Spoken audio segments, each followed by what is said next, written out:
Aksi polisi pukul mundur mobil yang nekat lawan arah saat macet.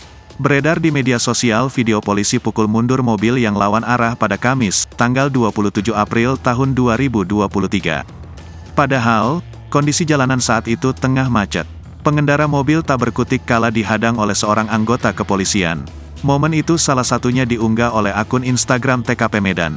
Dari narasi video, insiden itu terjadi di Sibolangit, Deli Serdang, Sumatera Utara. Tampak dari video, sejumlah kendaraan roda 2 maupun 4 tampak mengular. Saat itu jalur menuju Brastagi macet sehingga sejumlah kendaraan di sana tak dapat melaju. Bersamaan dengan itu tampak satu pengemudi mobil yang nekat melawan arah lantaran tak sabar menunggu kemacetan. Aksi tersebut langsung dihadang oleh polisi yang melintas. Mobil berplat nomor BK1120IK tersebut langsung berjalan mundur dan menepi.